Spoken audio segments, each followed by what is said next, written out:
মধ্য সমুদ্র ঠিক যতটা গভীর, যতটা রহস্যজনক, যতটা ভয়ঙ্কর, উপকূলবর্তী সমুদ্র বা সমুদ্রতর ঠিক ততটাই উদাসীন, ঠিক ততটাই স্নিগ্ধ, সরল।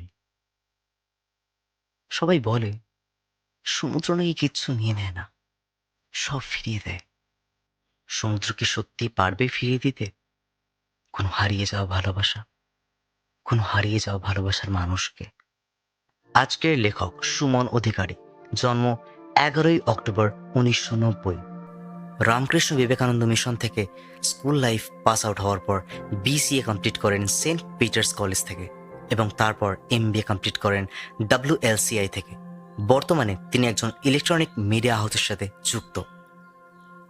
আজকের গল্প পাঠে শ্রীলেখা এবং গল্পের বিভিন্ন চরিত্রে অনির্বাণ, নেহা, শুভম, অঙ্কন, রেজ। গল্প পরিচালনায় সুমন অধিকারী। গল্পের সাউন্ড, মাস্টার মিক্সিং এবং ব্যাকগ্রাউন্ড মিউজিকে রেজ। পোস্টার ডিজাইনিংয়ে রেজ। টিম ম্যানেজমেন্টে ঋষিকেশ।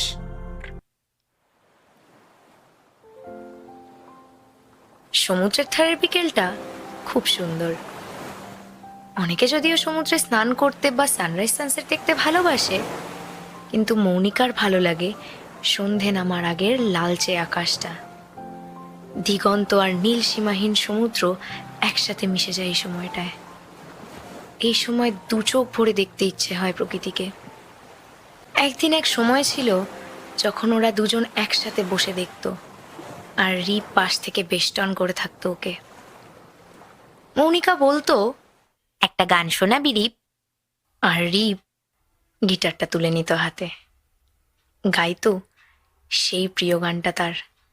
বর্ণে গন্ধে ছন্দে গীতিতে হৃদয় দিয়েছ তোলা, রঙেতে রাঙিয়া রাঙাইলে মোরে একই তবু হরি খেলা। তুমি যে ফাগুন রঙের আগুন, তুমি যে রসের ধারা, তোমার মাধুরী তোমার মদিরা করে মোরে দিশারা।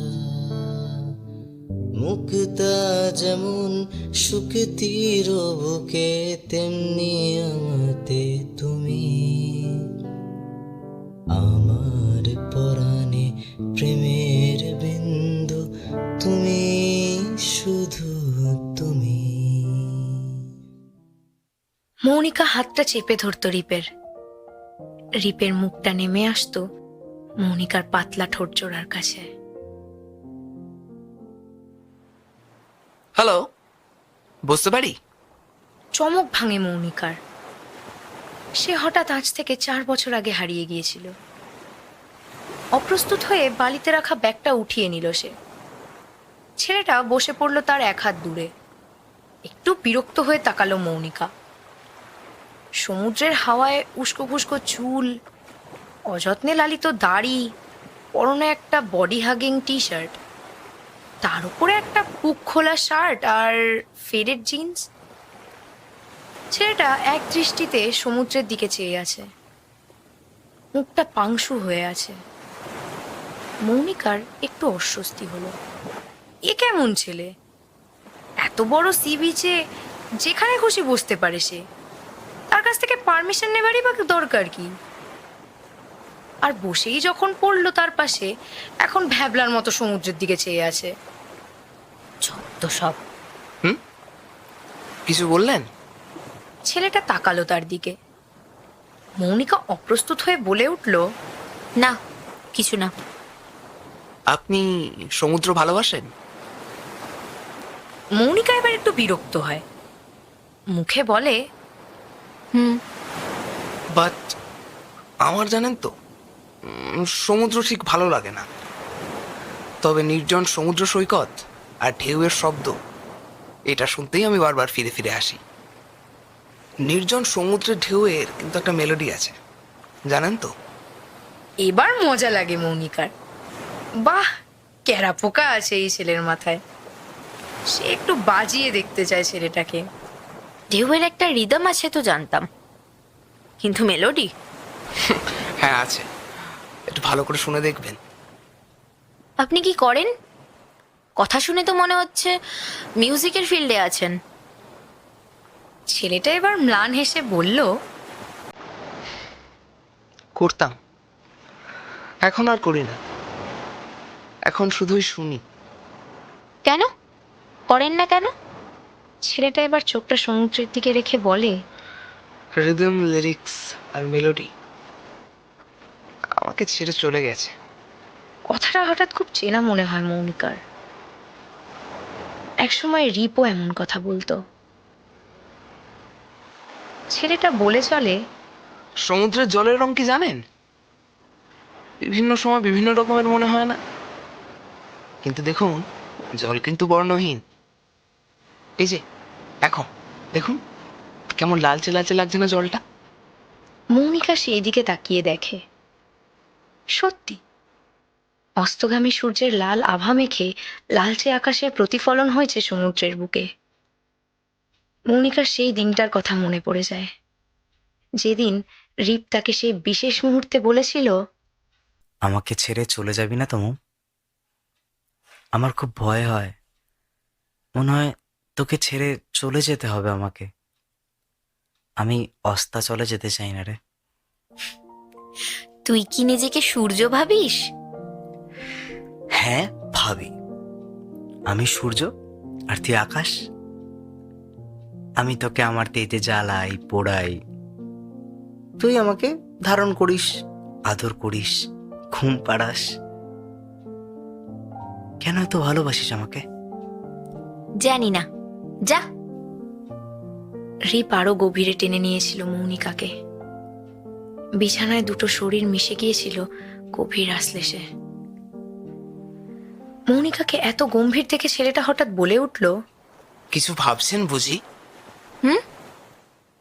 চমক ভাঙে মৌনিকার।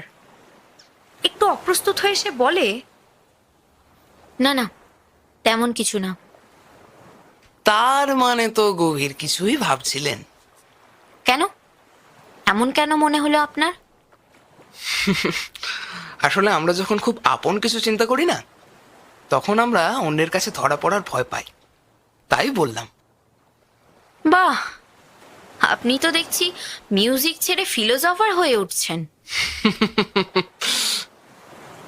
আসলে ফিলোসফিতেই অনার্স ছিল আমার। ছেলেটা কথা বলতে বলতে হঠাৎ থেমে গেল। হাসি মুখটা কেমন গম্ভীর হয়ে গেল তার। গম্ভীর না করুণ ঠিক বুঝতে পারল না মৌনিকা। নিস্তব্ধ সমুদ্র সৈকতে আস্তে আস্তে আধার নামছে তখন। সমুদ্রের ঢেউয়ের গর্জন ছাড়া আর কোনো শব্দই পাওয়া যাচ্ছে না এই সুবিশাল গোপালপুর অন সি বিচের থেকে। কি হলো, থেমে গেলেন কেন? ছেলেটা তখনও নিশ্চুপ। নিঃশব্দে একটা সিগারেট বার করলো সে। তারপর ধীরে ধীরে বলল, জীবনটাই যে থেমে গেছে। আর সিগারেটটা ধরালো ছেলেটা। তারপর আবার চুপ করে গেল। দিনের নিভে আসা শেষ আলোয় মৌনিকা দেখল ছেলেটার চোখ যেন চিকচিক করছে, মাথাটাও একটু যেন নিচু হয়ে আছে। হঠাৎ খুব মায়া হলো মৌনিকার। মনে পড়ে গেল যখন রিপ। মৌ, কিরে? এই কিরে, কথা বলবি না আমার সাথে? একটু লেট হয়ে গেল। আরে বিশ্বাস কর, বাসটা যা ঝোলালো, আমি একদম ঠিক সময় বেরিয়েছিলাম। আরে শোন না, এই একদম আমাকে টাচ করবি না, হাতটা ছাড় রিপ, সিন ক্রিয়েট করিস না। আচ্ছা বাবা, I am sorry, I am really sorry. দেখ দেখ, কান ধরছি আমি, এই দেখ এই দেখ, প্লিজ আজকের দিনটা রাগ করিস না বাবু। হঠাৎ করেই অতজন লোকের সামনেই হাঁটু মুড়ে বসে পড়েছিল রিপ। হাতে একটা ডেয়ারি মিল্কের বার আর একটা বই নিয়ে প্রপোজের ভঙ্গিতে তার দিকে তাকিয়েছিল। লজ্জায় কুকড়ে গিয়েছিল মৌনিকা। বলেছিল, এই কি করছিস? সবাই দেখছে, প্লিজ ওঠ। যে দেখছে দেখুক, কিন্তু তুই প্লিজ আর রাগ করে থাকিস না, প্লিজ। ওঠ রিপ। না, আমি আর রাগ করে নি, তুই ওঠ প্লিজ। তাহলে একটু হাস প্লিজ। এই, আমি কি তোর দম দেওয়া পুতুল নাকি? যখন যেটা বলবি তখন সেটাই করব। এই বাবা, না না না না না, মাতে তুমি তুষ্ট হও, এই অধমের থেকে ভেট গ্রহণ করো। রিপ ওর হাতে চকলেট বার আর বইটা দেয়, এরিক সিগেলের লাভ স্টোরি। মুহূর্তে মুখটা উজ্জ্বল হয়ে উঠেছিল মৌনিকার। উফ, থ্যাংক ইউ। ভালো লেগেছে তোর? খুব।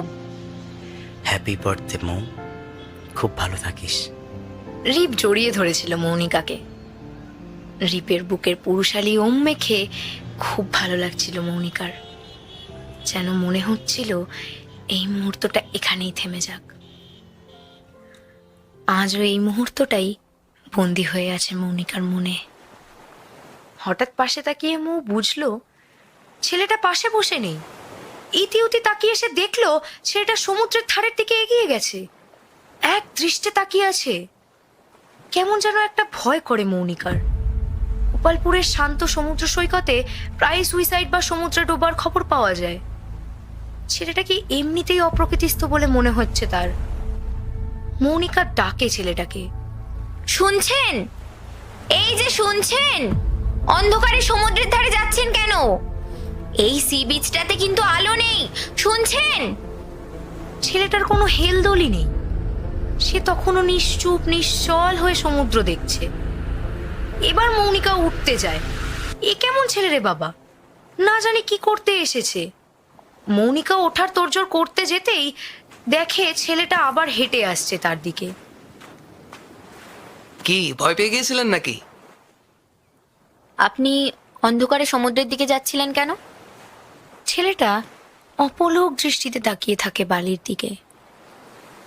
তারপর ধীরে ধীরে বলে, দেখতে গিয়েছিলাম। সমুদ্র তো কিছু নেয় না, সব ফেরত দিয়ে যায়। কিন্তু আমার পলা। এরকম ভাবে রিপ বলেছিল না মৌনিকাকে? সেই দিনের স্মৃতি ভিড় করে এলো মৌনিকার চোখে। লেকটাউনে একটা শো ছিল রিপের। মৌনিকা দেখেছিল কম বয়সী শ্রোতাদের সে কি উন্মাদনা।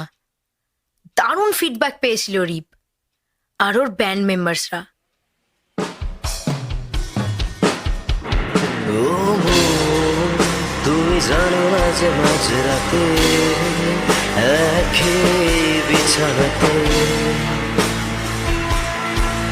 আজ কথা বলি কার সাথে, জানি না কার কি যায় বা আসে তাতে, তাই গান গাই রাস্তাতে। আর ভুলে যাই পছতাতে, জীবন চলছে না আর সোজা পথে। দেখো আজও হাসি কোনো পথে, বেঁচে গেছি বলি হতে হতে।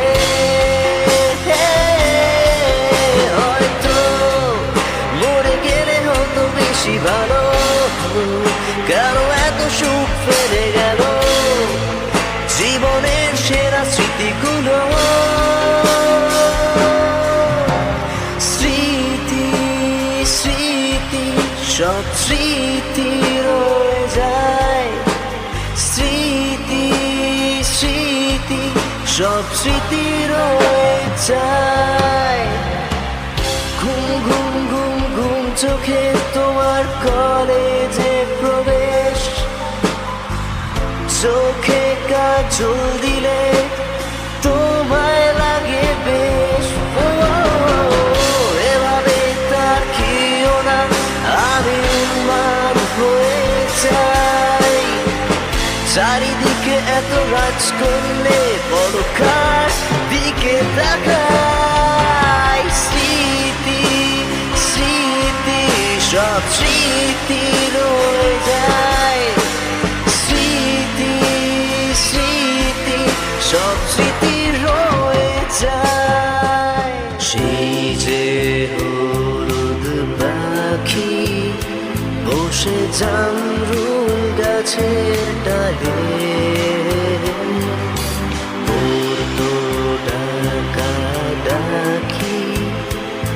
আমার শৈশবে সকালে হারানো সে সোনালি তীর, সবুজ দিচ্ছে স্বপ্ন রঙিন। ফিরবে না, সে কি ফিরবে না, ফিরবে না আর কোনদিন। ফিরবে না, সে কি ফিরবে না, ফিরবে না আর কোনদিন। শো শেষে রিপ ওকে নিয়ে নিজের বাইকেও বসিয়েছিল আর বলেছিল, চল আজকে আমরা একটা স্পেশাল জায়গায় যাব। We have to celebrate. কিন্তু শুধু আমরা দুজন কেন, পারফর্ম তো তোর ব্যান্ড মেম্বার্সরাও করলো। তুই আমার ইন্সপিরেশন মৌ, তোর জন্যই আমি আজকে এখানে রে। খুব গর্ব হয়েছিল মৌয়ের সেদিন, কিন্তু আর স্পেশাল জায়গায় যাওয়া হয়নি ওদের। কোনা এক্সপ্রেসওয়ের মুখে উল্টো দিক থেকে আসা এক মদ্যপ ট্রাক ড্রাইভার লেন চেঞ্জ করে ঢুকে পড়েছিল ওদের লেনে, ছুঁয়ে গিয়েছিল ওদের বাইকটাকে।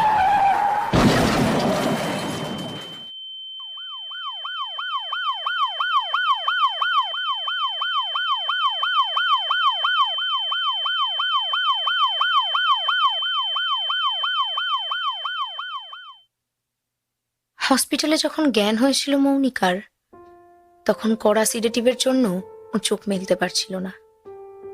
শুনেছিল যে রিপ ভালো আছে, রেস্ট নিচ্ছে। ওদিকে তখন সিসিইউতে মৃত্যুর সঙ্গে পাঞ্জা লড়ছিল রিপ। দুদিন পর পুরোপুরি জ্ঞান ফেরার পর রিপকে দেখেছিল মৌ। রিপ কিছু বলতে চেয়েছিল ওকে। রিপকে দেখে দুটো পা টলে গিয়েছিল মৌনিকার। এভাবে কখনো রিপকে দেখবে এমনটা কল্পনাও করতে পারেনি কখনো।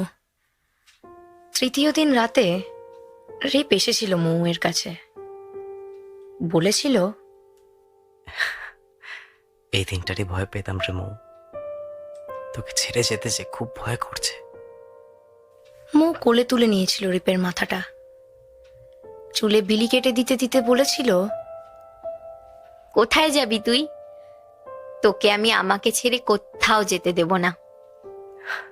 যেতে আমাকে হবেই মৌ, কিন্তু আমাকে সেখানেই রাখিস যেখান থেকে আমি তোর কাছে ফিরে আসতে পারি, নতুন কোনো রূপে, নতুন কোনো আঙ্গিকে। ফিরে আমি আসবই মৌ, শুধু তোর কাছে। যাস না রিপ, আমাকে ছেড়ে যাস না। আমি কি করে থাকবো তোকে ছাড়া? উঠে পড়েছিল রিপ,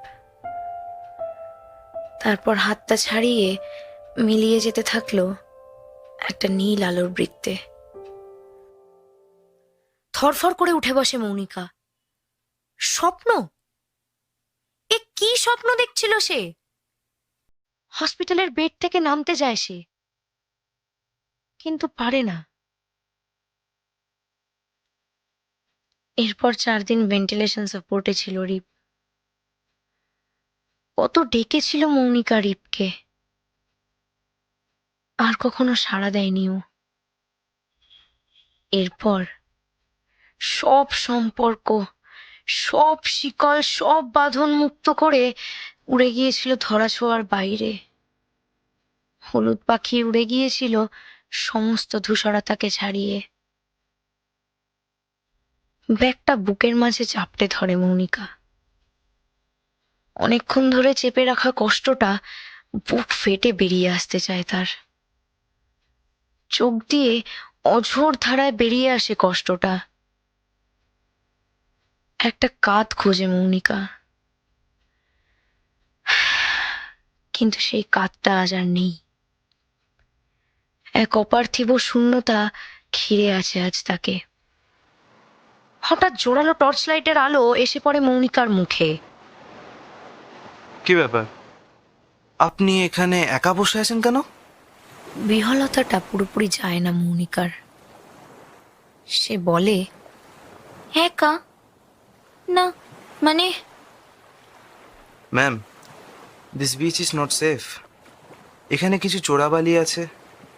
সমুদ্র যে কোনো সময় এগিয়ে আসে এখানে। আর সত্যি বলতে বেশ কিছু দুর্ঘটনাও ঘটেছে এখানে। বুকটা ছ্যাত করে ওঠে মৌনিকার। ছেলেটা কোথায় গেল? এতক্ষণ ওর কথা তো মনেই ছিল না মৌয়ের। আতঙ্কিত গলায় সে পুলিশ অফিসারটিকে বলে, অফিসার, এখানে আরো একজন ছিল, মানে একটা ছেলে। হোয়াট? কি বলছেন? ওয়াচ টাওয়ারের গার্ডরা আজ বিকেল থেকে আপনাকেই দেখেছে এখানে। আর কেউ তো ছিল না? না অফিসার, ছিল। এতক্ষণ আমার পাশেই বসেছিল। কি বলছেনটা কি? Are you drunk? শ্লেষটা ধরতেই পারল না মৌনিকা। সে তখন উঠে পাগলের মতো চোখ বোলাতে লাগলো চারপাশে।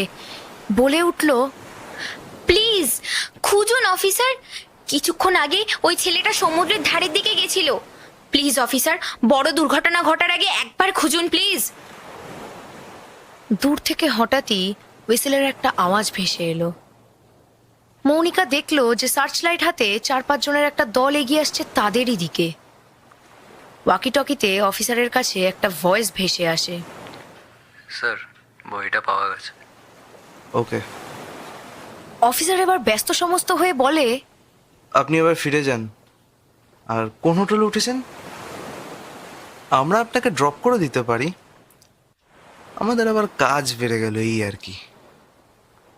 মৌনিকা হতবাক হয়ে প্রশ্ন করে, কি হয়েছে?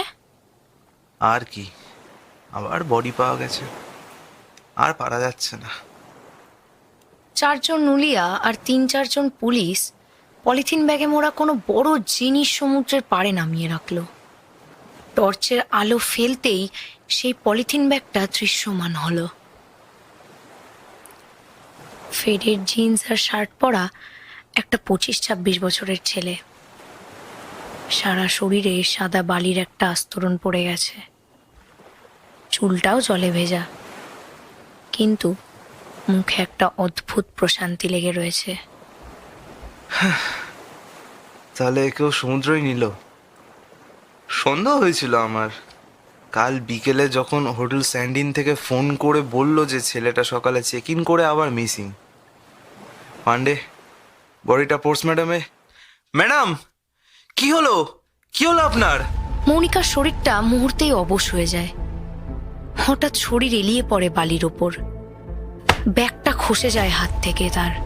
পান্ডে, কুইক, ম্যাডামকে ওয়াচ টাওয়ারের দিকে নিয়ে চলো। কিছুক্ষণ পর জ্ঞান ফেরে মৌনিকার। অফিসার আর পান্ডে তখন ওর কাছে বসে। অফিসার বলে উঠলেন, একটু জল খান। কাপা কাপা হাতে বটলটা ধরে মৌনিকা। 2 ঢোক জল খায় সে। ডেড বডি দেখে ভয় পেয়েছিলেন madam? Very sad incident. Ion Chowdhury and পলা মিশ্র। ছেলেটা কলকাতার, তবে মেয়েটা উড়িষ্যার। এই তো দিন 15 আগেই ঘুরতে এসেছিল ওরা এখানে। তবে মেয়েটা এই বিচে স্নান করতে গিয়ে তলিয়ে যায়। ছেলেটা পুরো উন্মাদ তখন। বডিটাও পাওয়া যায়নি। আমরাই ছেলেটার অ্যাড্রেসে কন্ট্যাক্ট করি। ওর বাবা মা এসে নিয়ে যায় ওকে। গতকাল ছেলেটা আবার গোপালপুরে আসে এবং সেম হোটেলে চেকিং করে। কাল রাতেই হোটেল থেকে থানায় রিপোর্ট করেছে যে ছেলেটা বিকালে বেরিয়ে আর ঢোকেনি।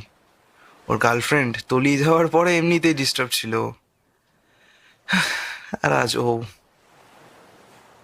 মৌনিকার মুখ থেকে আর কথা সরছিল না।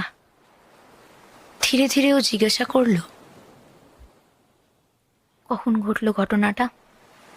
সেটা পোস্টমর্টমের পরেই বলা যাবে। তবে আমার দেখে যা মনে হলো বেশিক্ষণের না। এই তো ধরুন না 2-3 ঘন্টা আগেই ঘটেছে ব্যাপারটা। হঠাৎই মৌনিকার মনে পড়ল যে তার ব্যাগটা নেই। সে পাগলের মতো করে উঠল, ব্যাগ, আমার ব্যাগটা! ব্যাগ? ব্যাগ ছিল আপনার? তাহলে মনে হয় সমুদ্রের পাড়েই পড়ে গেছে যখন আপনি। মৌনিকা সমুদ্রের পাড়ের দিকে দৌড়তে শুরু করে। পিছন থেকে ভারী পদক্ষেপের সাথে ভেসে আসে, ম্যাডাম দাঁড়ান, দাঁড়ান, ওদিকটা অন্ধকার, আমরা আসছি।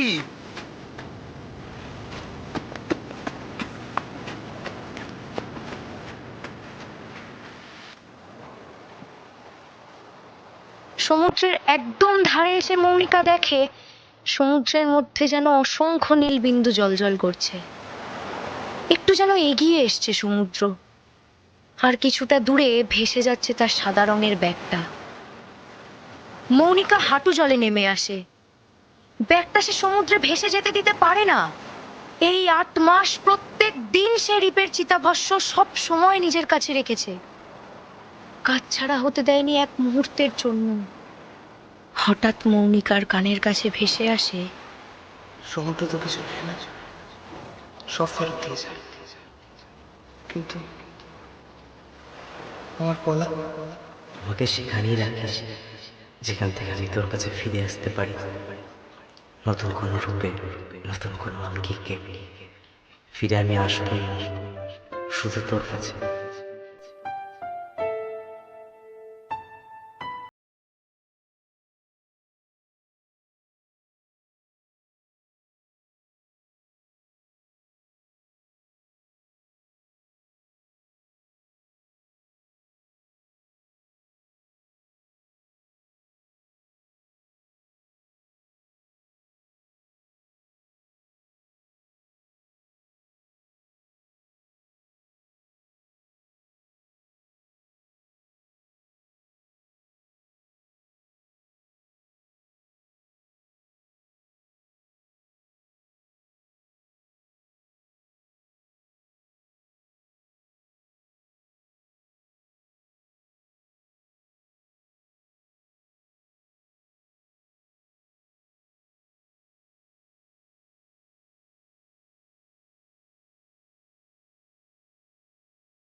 নমস্কার, আমি সুমন।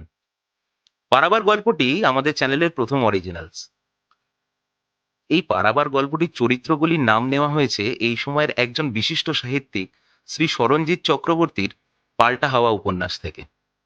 স্কুল জীবনের শেষে আর কলেজ জীবনের শুরু সন্ধিক্ষণে যখন আমি পাল্টা হাওয়া পড়েছিলাম, তখন এই মৌনিকা, অন্তরী, পুলু, তিথি, পুষ্পল, সাক্ষ্য, বাটু, আয়ানরা আমার কাছে খুব জীবন্ত হয়ে উঠেছিল।